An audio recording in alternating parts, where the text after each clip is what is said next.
கர்த்தர் ஸ்தோத்திரம். இந்த நாளிலே தேவனுடைய வார்த்தையை கொடுக்க தேவன் கொடுத்த பெரிய கிருபைக்காக தேவனுக்கு நான் நன்றி சொல்கிறேன். நாளிலேயும் நம்ம எடுத்துக்கொள்ளப்பட்ட வசனம் என்ன வசனம் கேட்டிங்கன்னா, ஏசாயா 40ஆம் அதிகாரத்தில் 3ஆம் வசனத்தை நம்ம பார்த்தோம்னா, கர்த்தருக்கு வழியை ஆயத்தப்படுத்துங்கள், அவாந்தர வெளியிலே நம்முடைய தேவனுக்கு பாதையை செவ்வை பண்ணுங்கள் அப்படின்னு சொல்லப்பட்டிருக்கு. அப்போ வழியை ஆயத்தப்படுத்துங்கள் அப்படின்னு சொல்லி வசனம் நினச்சிருக்கு நம்மளுக்கு சொல்லப்பட்டிருக்கு. அதனால் ஆண்டவருடைய பிள்ளைகளாகி நம்ம இன்னைக்கு நினச்சிக்கிட்டா நம்ம வழியும் சரி பண்ணணும். பிரஜாதி மக்கள் இன்னைக்கு ஆண்டவர் அறியாமல் இருக்கிறாங்க. ஒன்றும் தெரியல அவங்களுக்கு, ஆண்டவர் என்னன்னு தெரியல, ஆண்டவர் வருகனா என்னன்னு தெரில, பரலோகராட்சினா என்னன்னு தெரில. அவங்க என்ன சொன்னாலும் சிரிப்பாங்க, அவ்வளோதான். அவங்களுக்கு ஒன்றும் புரியும் செய்யுது. யாராக எவ்வளோ பெரிய படித்த பெரிய அறிவாளியாக இருந்தாலும் கூட ஆண்டவரை பற்றி அறிகிற அறிவுலாம் யாருக்கும் லேஸ்பட்டதில் ஆண்டவர் கிடையாது. கிறிஸ்தவங்களுக்கே ஆண்டவர் அறிகிறது ரொம்ப கஷ்டம். அதனால் தேவ பிள்ளைங்க இன்றைக்கி அவங்களுக்கு வழியை ஆயத்தப்படுத்தணும். நம்ம அவங்களுக்காக ஜெபம் பண்ணிக்கிட்டே இருக்கணும். அந்த மக்களுக்காக ஜெபம் பண்ணி அந்த கிரியில் அழிக்கப்பட்டுக்கிட்டே இருந்தால் தான் அந்த மக்களுக்கு நினச்சோம் ஆண்டவர் சில காரியங்களை அவங்கள நினச்சிவார், வழி நடத்தி அந்த மக்களை ரட்சிப்புல கொண்டு வருவார். குருடர் வழி நடத்துறது போல அந்த வழி நடத்துவேன்னு சொல்லியிருக்கிறாரு.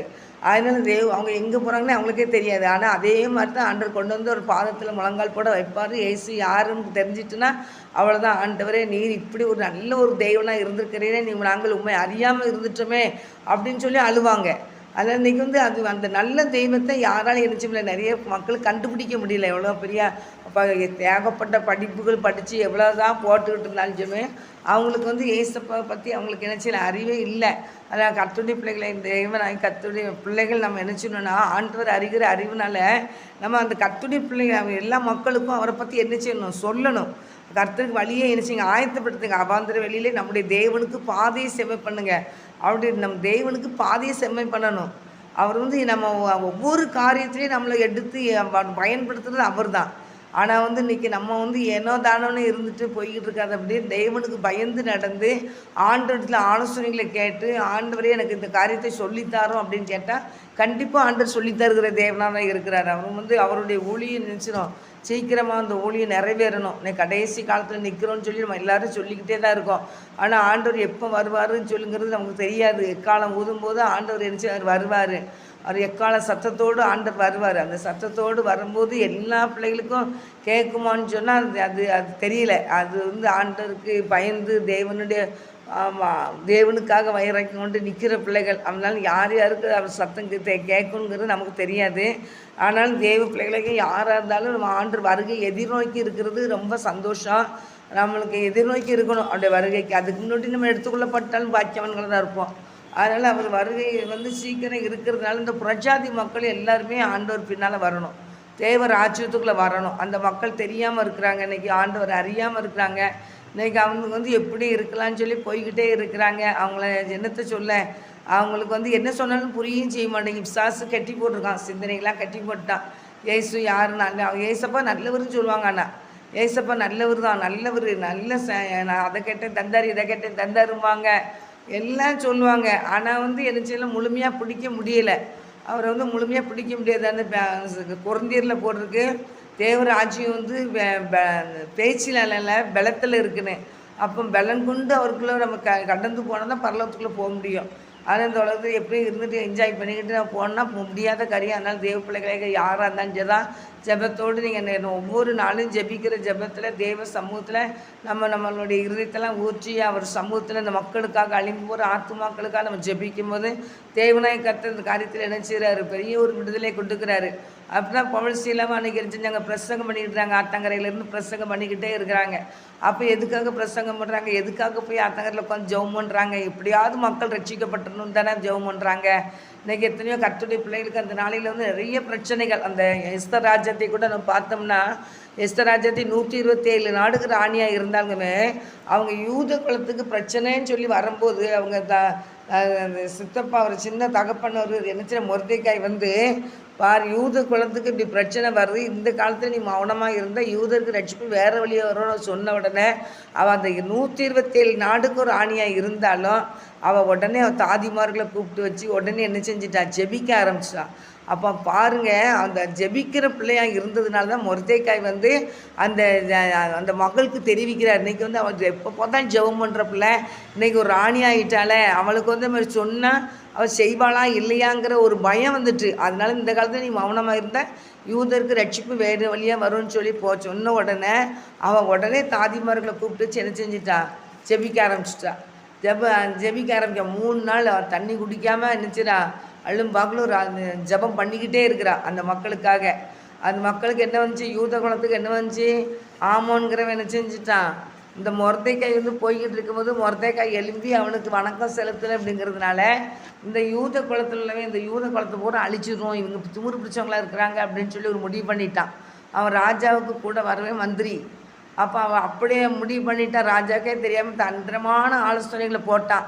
ஆனால் நிறைய பேர் இப்படி தான் தந்திரமான ஆலோசனைகளை ஒரு நரி மாதிரி தந்திரமான ஆலோசனைகளை போட்டுக்கிட்டே இருப்பாங்க.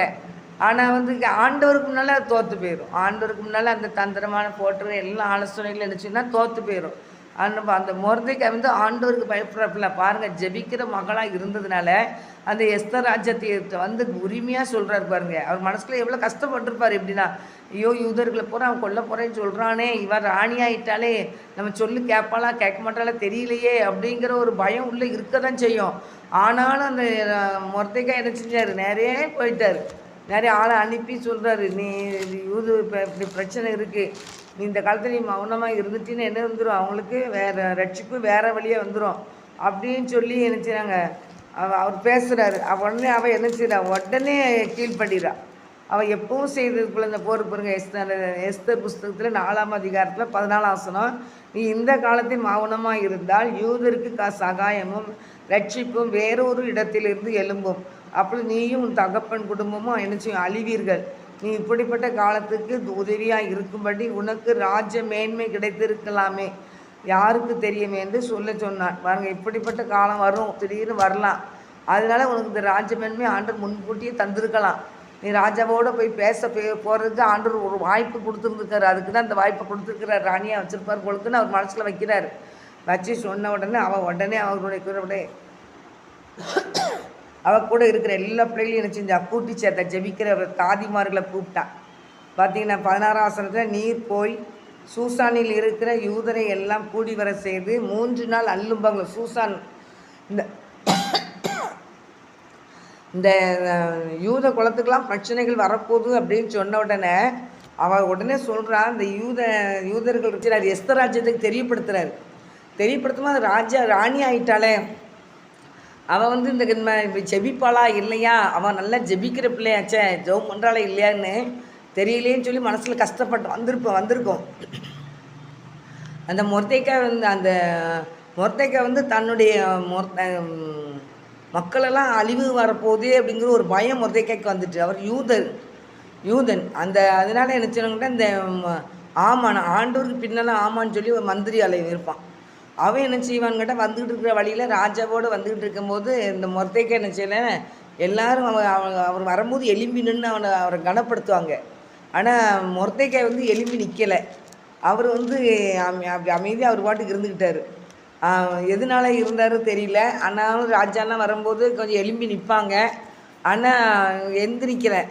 அந்த ஆமான் வரும்போது எந்திரிக்கலைங்கிறனால இவருக்கு கோவம் வந்துட்டு, யார் எவருன்னு விசாரிக்கும் போது ஒரு யூதன் அப்படிங்கும்போது, அப்போ இவ்வளோத்துக்குள்ளே இவங்க இருக்கிறாங்களே அப்படிங்கிறது இந்த யூதர்களுக்கெல்லாம் இப்படி ஒரு இந்த திமிர் மாதிரி இருப்பாங்களோ அப்படிங்கிறத வச்சு என்ன செஞ்சாருன்னா, எல்லா மக்களுக்கும் அந்த 127 நாடுக்குள்ளே இருக்கிற யூத மக்கள் எல்லாம் என்ன செய்யணும், அழிக்கணும் அப்படின்னு சொல்லி முடிவு பண்ணிடுறான். அழிக்கணும்னு சொல்லி முடிவு பண்ணோடனே அது மொர்தெகாய்க்கு வந்துடுது இந்த செய்தி. மொர்தெகாய்க்கு வந்த உடனே என்ன பண்ணுறான்னு கேட்டிங்கன்னா, உடனே எஸ்தர் ராஜ்யத்தையை நினைக்கிறான். ஐயோ, நம்ம வந்து யூத குலத்துக்கு இப்படி ஒரு பிரச்சனை வந்திருக்குதே, இவன் ராணி ஆகிட்டாலே அவங்க தேவ சமூகத்தை ஜெபிக்கும் போது விடுதலை பெற்று எடுக்கலாமே அப்படிங்கிற ஒரு சிந்தனை அந்த மொர்தெகாய்க்கு வந்துட்டு. என் அன்பு சகோதரி நீங்கள் வந்து ஒரு பிரச்சனைகள் போராட்டங்கள் வரும்போது இப்படிப்பட்ட ஜெபத்தை ஆண்டவர் எதிர்பார்க்குறாரு பாருங்க. இந்த கட்டளை பிறந்த உடனே சூசான் நகரமே என்ன செஞ்சான், சூசான் நகரமே கலங்கி போயிட்டுன்னு சொல்லி வேதத்தில் பார்க்குறோம். அப்போ அவ்வளோ ஒரு கலக்கத்தின் மத்தியில் சூசான் நகரம் காணப்படுது. ஆனால் தேவ பிள்ளைகளை அவங்க ஜெபிக்க ஆரம்பித்தாங்க. அதனால் நீங்கள் உங்கள் யாருக்கு என்ன பிரச்சனை, நாட்டுக்கோ தேசத்துக்கோ என்ன பிரச்சனைனாலும் நீங்கள் உடனே வீட்டில் கண்ணப்படி ஜெபிச்சுருங்க, ஜெபிக்க ஆரம்பிச்சுருங்க. ஜெபிக்க ஆரம்பிக்கிறது இந்த ஜெபத்தில் உடனே நீங்கள் எந்த இடத்துல இருந்து ஏசப்பா அப்படின்னு சொல்லி ஒரு காரியத்தை சொல்லி ஜெபிக்கிறீங்களோ அந்த காரியத்தில் உடனே ஆண்டவர் கிரியை செய்வார். அந்த இது அந்த இருந்து ஆண்டு பார்க்குறாரு, இது உண்மையாக அப்படின்னு பார்ப்பாரு. இந்த காரியத்தில் என் பிள்ளை பதறுதா அப்படின்னு சொல்லி உடனே அதுக்கு கிரியை செய்வார் ஆண்டவர்.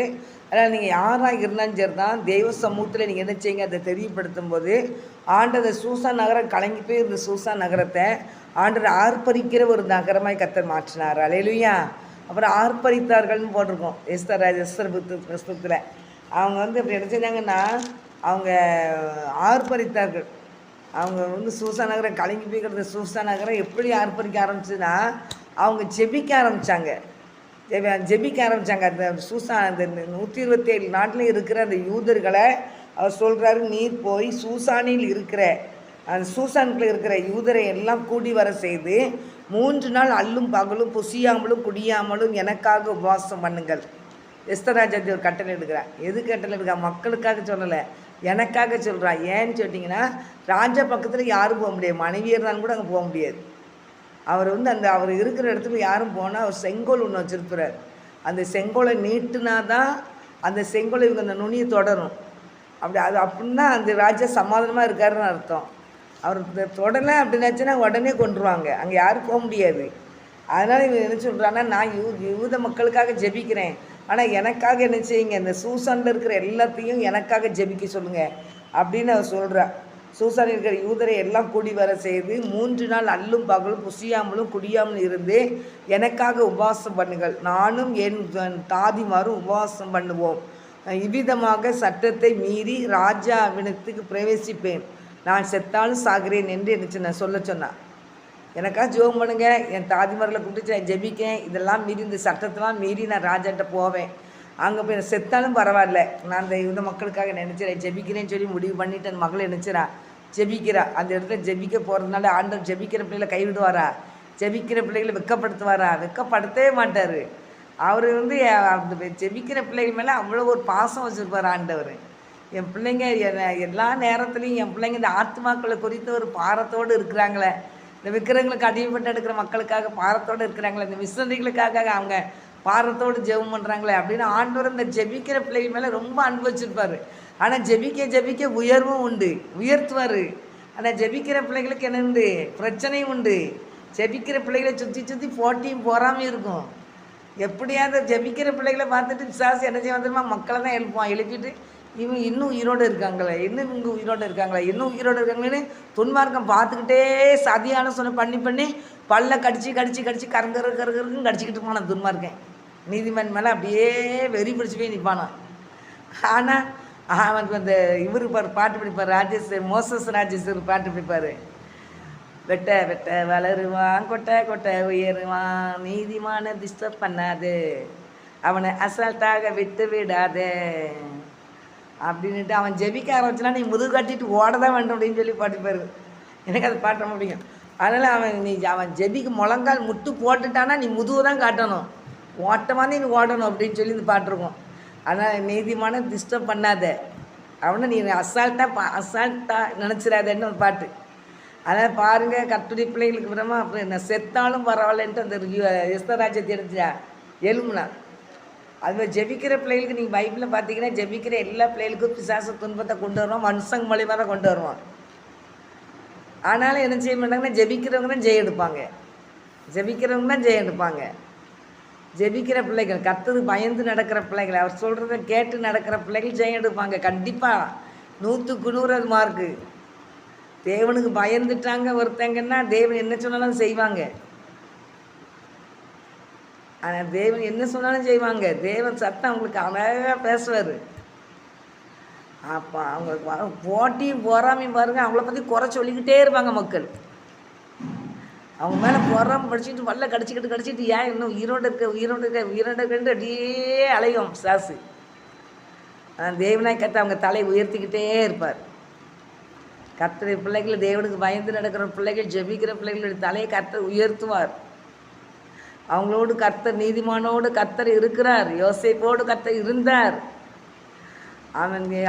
யோசேப்பின் மீது அந்த எகிப்தின் வீட்டை கர்த்தர் ஆசீர்வதிச்சார். யோசேப்பு சிறைச்சாலைக்குள்ள போனால் அங்கேயும் ஆண்டவர் இருக்கிறாரு. என் தேவ பிள்ளைங்க, கர்த்தருடைய பிள்ளைகள் யாராக இருந்தாலும் சரிதான், எதையும் குறித்து கலங்காதீங்க. ராஜா வீட்டு பிள்ளைகள், ஜெபிக்கிற பிள்ளைகள் ராஜா வீட்டு பிள்ளைகள். ஏசு ராஜாவுக்கு சொந்தம், ஏசு ராஜாவுக்கு பிள்ளைகள். அவர் மரியாதை பார்த்து சொல்கிறாருல, மரியாள் தண்ணி விட்டு எடுபடாது நல்ல பங்கை தெரிஞ்சுட்டு ஏசப்பா சொல்கிறாருன்னா பாருங்களேன். மரியாள் தண்ணி விட்டு எடுபடாது நல்ல பங்கை தெரிஞ்சுட்டு, அதான் நல்ல பங்கு. ஜெபிக்கிறது தான் நல்ல பங்கு. சத்தியத்தை தாகப்பத்தோடு கேட்டுக்கிட்டு இருக்காங்க, அதான் நல்ல பங்கு. கர்த்தருடைய பிள்ளை யாராக இருந்தாலும் சரி தான், தேவனுக்கு பிரியமான ஒரு பிள்ளையை மாற்றிட்டீங்கன்னா அவங்கள தூக்கி சமப்பார் ஆண்டவர். உள்ளங்கையில் வச்சுருக்கேன்னு சொன்ன தேவன், இந்த முத்திரை மோதிரமாக இருக்கான்னு சொன்ன தேவன், நீ ராஜ முடியாக இருக்கான்னு சொன்ன தேவன் யார்? கர்த்தருடைய பிள்ளைகள். தேவனுக்காக எளிம்பு பிரகாசிக்கிற பிள்ளைகளை கர்த்தர் சொல்வார். யாராக இருந்தாலும் சரி, ஆண்டவருடைய ஊழியத்தை நீங்கள் செய்கிறீங்களா, ஆண்டவருக்காக எதையாவது செய்யணும் போனீங்கன்னா தேவனுடைய பிள்ளைகளாகி எங்களை கரத்தில் வைத்து என் ராஜ முடியும்பார், நீ ராஜ கிரீட முடியும்பார். ஆண்டவர் கர்த்தருடைய பிள்ளைகளை நீதிமான் அப்படிம்பார், நீதிமான் அப்படிம்பார்.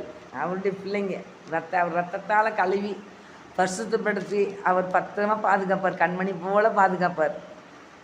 ஆனால் பிசாசு இதே அலைவான், இது என்ன செய்யன்னு சுற்றி சுற்றி அலைவான், அவன் கடைசி வெக்கப்பட்டு போவான். அதான் கர்த்தருடைய பிள்ளைகளை எஸ்தர் ராஜ்யத்தை பாருங்கள், அவள் 127 நாடுக்கு ராணியாக இருந்தாலும் அவள் தேவனுக்கு என்ன செய்யணும்னு முன்குறித்து செஞ்சாலும் அதே காரியத்தை அவள் செய்து யூத மக்களுக்கு அவள் ரட்சிப்பை அவள் என்ன செஞ்சா வாங்கி கொடுத்தா. யூத குலமே கலங்கி போய் கிடக்கு. அந்த சூசான் நகரமே என்ன செஞ்சு கலங்கிட்டு, சூசான் நகரம் கலங்கி போய் கிடந்தாலும் அந்த சூசான் நகரத்தை என்ன செஞ்சு ஆர்ப்பரிக்க வச்சான்னு சொல்லி வேதத்தில் பார்க்குறோம். இப்போ திடீர்னு ஆண்டவர் எடுத்தாரதுனால என்ன செய்ய முடியல. இதில் இன்னும் போட்டுக்கு சூசான் 8ஆம் அதிகாரத்தில் பார்த்தோம்னா சூசான் நகரம் என்ன செஞ்சு ஆர்ப்பரிக்கிறத பார்த்துருக்கேன், மகிழ்ந்தது.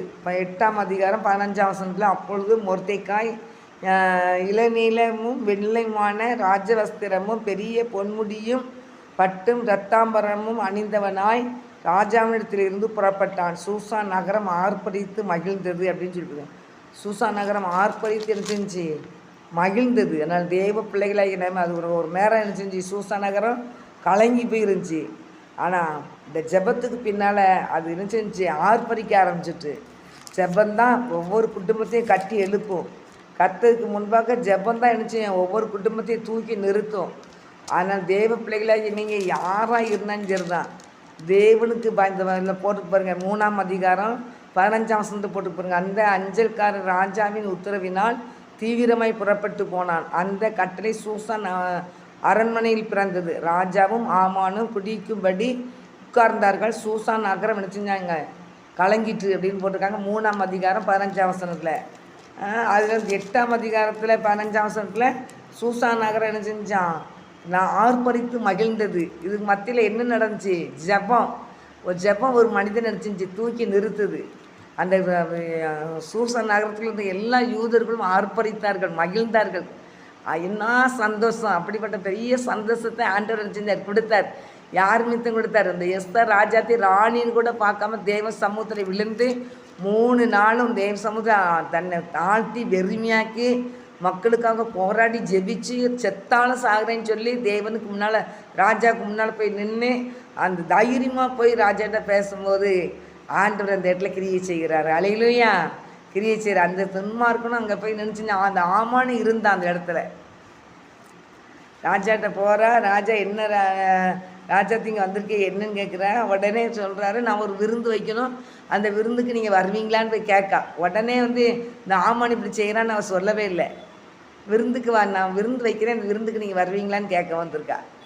உடனே நான் வாரேன் அப்படிங்கிறாரு. அன்றைக்கி ஆமானையும் கூட்டிகிட்டு தான் போகிறாரு. இன்றைக்கி சாப்பிட்டாங்க, விருந்து சாப்பிட்டாங்க, எல்லாம் பண்ணாங்க. உடனே நாளைக்கு நீங்கள் வாங்கலன்னு சொல்லி அவன் நிதானமாக அந்த ராஜாவை நல்லா ஒரு பொறுமையாக நிதானமாக ஒரு இருக்கிற சூழ்நிலையை பார்த்து அவன் அந்த காரியத்தை சொல்கிறா. சூசான் இந்த யூத மக்களுக்கு வந்திருக்க பிரச்சனையை பற்றி சொல்கிறா. சொல்லும்போது அந்த ராஜா அதை கேட்டு நினச்சிறாரு. அப்படியே யோசிக்கும் போதே அந்த ஆமான் என்ன செஞ்சிட்டான், நீ அந்த யூத மக்களுக்கு வர பிரச்சனை இந்த மனிதனால தான் வந்துச்சுன்னு சொல்லி அவனை காமிச்சிருவான், ஆமானை காமிச்சிருவான். அவன் தன்னால் பயந்து அவள் தூங்குற பெட்டில் போய் தலை சாய்ச்சி அழ ஆரம்பிச்சிருவான். உடனே ராஜா என்ன சொல்லிடுவார், நான் இருக்கும்போதே நீ அவள் ராணி பெட்டில் போய் தலையை வச்சுட்ட, அங்கே போய் நினச்சிட்டு உடனே அவனை தூக்கு போட வச்சுருவாங்க, தூக்கில் போட வச்சுருவாங்க. அவன் வேற ஒரு தூக்கு மரம் வச்சுருப்பான் மொர்தெக்காய்க்கு. ராஜாட்ட போய் பேசி இந்த மொர்தெக்காய் எப்படியாவது இந்த தூக்கு மரத்தில் போடணும்னு சொல்லி அவன் தூக்கு மரம்லாம் செஞ்சு வச்சுட்டான். அவன் விதைச்ச விதையிலேயே அவனே அறுவடை செய்தான். ராஜா அதுலேயே சொல்லிட்டாங்க, அவன் வீட்டு வாசலில் ஒரு தூக்கு மரம் செஞ்சு வச்சுருக்கான் மொர்தெக்காய்க்குன்னு, அதில் இவனை தூக்கி போடுங்கன்னு சொல்லி இவன் செஞ்சவனே அதில் தொங்க போட்டார். பாருங்க, கர்த்தருடைய பிள்ளைகளுக்கு விரோதமாக எழும்புனவங்களுக்கு தான் பிரச்சனை வருமே தவிர கர்த்தருடைய பிள்ளைகள் ஜெபிக்கிற பிள்ளைகளுக்கு பிரச்சனை வரவே வராது. பிரச்சனை வரனா வேறு விதமாக வரும், அவங்க ஆவிக்குரிய வாழ்க்கையில் வளர்கிறதுக்காக வரும், இன்னும் அன்றைக்கி ஆத்துமாக்களை ஆண்டவர்களை கொண்டு வர்றதுக்காக வரும். நம்ம அது ஆண்டவருக்கும் அது அவங்களுக்கு நமக்கும் வரும். இன்னும் சில நிறைய காரியங்களை அவர் நடத்துவார். ஆனால் அவர் நடத்திட்டு போய்கிட்டு இருக்கும்போது யாராவது உள்ள சிவந்து கர்த்தருடைய பிள்ளை ஜெபிக்கிற பிள்ளையை சீண்டுனாங்கன்னா தேவனாய் கர்த்தர் என்ன செய்வார், இறங்குவார். எனக்காக கர்த்தர் யாவையும் செய்து முடிப்பார். இந்த வசனத்தின்படி அவர் செய்து முடிப்பார். தேவ பிள்ளைகளை யாராக இருந்தான்னு சரிதான், தேவனுக்கு நினச்சிங்க முதலிடம் கொடுங்க. எவ்வளோதான் ஒரு பெரிய பதவியில் இருந்தாலும் சரி தான், எவ்வளோ பொறுப்பில் இருந்தாலும் சரி தான், தேவனுக்கு முன்னால் நம்ம ஒன்றுமே கிடையாது. தேவனுக்கு முன்னால் ஒன்றுமே கிடையாது. தேவ பிள்ளைகளுக்கு நம்மளை தாழ்த்தி ஒரு சமூகத்தில் எல்லா மக்களுக்காக கண்டிப்பாக செபிக்கணும். கோடீஸ்வரன் பணம் படைச்சவனாக இருந்தாலும் சரி தான், யாராக இருந்தாலும் சரி தான், தேவ பிள்ளைகள் அழிந்து போகிற ஆத்துமாக்களுக்காக நீங்கள் முழங்கால் போட்டு ஜெபிக்கணும். ஜெபிச்சு அவங்களுக்கு தேவ சமூகத்தில் வைக்கும்போது அவங்க உங்கள் ஜெபத்தில் என் ஜெபத்தில் அவங்களை ரட்சிப்பார். அந்த ஆத்மா விலையேற பெற்றது. எத்தனை கோடி கொடுத்தாலும் ஆத்மாக்களை வாங்க முடியாது. அவங்க ஜெபிக்க கர்த்தர் இறங்கி ரட்சிக்கணும். அவர் யோனாவில் சொல்வார்ல, அந்த மாயையில் நம்பிட்டேன், பொய்யான காரியத்தை நம்பிட்டேன், எனக்கு வந்த கிருபையை நான் இழந்துட்டேன் அப்படின்னு சொல்லுவார்ல. அப்போ சொல்லுவார், ஒரு வசனம் சொல்லுவார், அடுத்த வசனத்தில் கர்த்தருடைய ரட்சிப்பு கர்த்தருடைய இது அப்படிம்பார். நான் பாட்டு சொல்ல வேண்டியது செஞ்சுட்டு சொல்லிவிட்டு நான் பாட்டு பேர்ந்துக்கலாம். நான் போட்டு ஒரு நினைவைக்கு போச்சோன்னா நான் தரிசனிக்கு போனதுனால தான் இன்றைக்கி இவ்வளோ பிரச்சனை. நான் அவர் என்ன சொன்னாலும் அதை செஞ்சுட்டு போயிருந்துருக்கணும். ரட்சிப்பு கர்த்தருடையது. அதே மாதிரி எவ்வளோ பணம் படைச்சி எவ்வளோ கோடீஸ்வரங்களாக இருந்தாலும் தான் தேவ சமூகத்தில் ஆண்டவருக்கு பயந்து நீங்கள் ஜெபிக்கும்போது தேவனாய் கர்த்தர் உங்கள் ஜெபத்திலையும் என் ஜெபத்திலையும் கர்த்தர் பெரிய காரியங்களை செய்வார். அப்படிப்பட்ட கிருபையும் கர்த்தர் பாக்கியத்தையும் தந்து ஆசீர்வதிப்பார். அவள் அவ்வளோ பெரிய ராணியாக இருந்தாலும் மக்களுக்காக போராடி ஜெபிச்சா, உபவாசம் போட்டால் போராடி ஜெபிச்சா. ராஜாவுக்கு முன்னால் தைரியமாக போனான், செத்தாலும் ஜாக்கிரதைன்னு போனான். ஆனாலும் ஜெபிக்கிறப்பில்ல ஏசப்பா என் ஆண்டவரே நீ முன்னால் வாரோன்னு சொல்லிட்டு போயிருப்பா. ஆண்டோடைய பிள்ளைங்க எங்கே போகிறாங்க எங்கே வராங்கன்னா அவர் ரொம்ப கவனமாக இருப்பார். அந்த இடத்துல போய் ராஜாவுடைய கண்களை தயவு கிடைக்க வச்சார் ஆண்டவர். அந்த ராஜா அவங்க வீட்டிலேருந்து விருந்து சாப்பிட வச்சார் ராஜாவை ஆண்டவர். அந்த இடத்துல சத்ரு அழிக்கிறதுக்கு ஆண்டவர் கிரியை செய்தார். அதனால் எந்த சூழ்நிலை இருந்தாலும் கர்த்தருடைய பிள்ளைகள் நீங்கள் பயப்படாதீங்க. எந்த சத்ருவும் உங்கள் முன்னால் எழும்பியிருந்தாலும் அந்த சத்ருவு நமக்கு முன்னால் ஒன்றும் இல்லாமல் தான் போகணும் தவிர அதனால் அவங்க ஒன்றும் ஜெயம் இருக்க முடியாது. தேவ பிள்ளைகளாகி நம்ம என்ன செய்யணும், தேவனுக்கு பயந்து தேவனுக்கு பாதத்தில் நடந்தோம்னா கண்டிப்பாக நம்மளை கொண்டு என்ன செய்யணும் திட்டம் போட்டவரோ அந்த திட்டத்தை கண்டிப்பாக ஆண்டவர் செய்தே தீர்வார். அதாவது எதையும் குறித்து கலங்காதீங்க, தேவனுக்கு பயந்து நடங்க, கர்த்தருக்கு ஊழியம் செய்யுங்க, கர்த்தர் உங்களை ஆசீர்வதிப்பார். ஆமென். அன்பு தகப்பனே, இந்த வேலைக்காக நன்றி செலுத்துகிறேன் இயேசப்பா. இந்த வேலையிலும் இப்படி ஊழியத்தை தகப்பனே இப்படி வார்த்தையை கொடுக்க வைத்த கிருபைக்காக நன்றி இயேசப்பா. தொடர்ந்து பொறுப்பெடுத்துக் கொள்ளுங்க, ஆசீர்வதிங்க. எல்லா மக்களுக்கும் இந்த வார்த்தைகள் ஆசீர்வாதமாக இருக்கட்டும். நம்முடைய பாதத்தில் தாழ்த்தி விரும்பிக்கிறேன். இயேசுவின் நாமத்தினால் ஜெபிக்கிறேன் நல்ல பிதாவே. ஆமென். ஆத்துமாவை கர்த்தரை சோத்ரி, முழுமை பஸ்நாமத்தை சோத்ரி, ஆத்துமாவை கர்த்தரை சோத்ரி. கர்த்தர் செய்த சகல உபகாரங்களையும் மறவாதே. ஆமேன் ஆமேன் ஆமேன். கர்த்தர்களை ஆசீர்வதிப்பாராக. ஆமேன். அல்லேலூயா அல்லேலூயா அல்லேலூயா.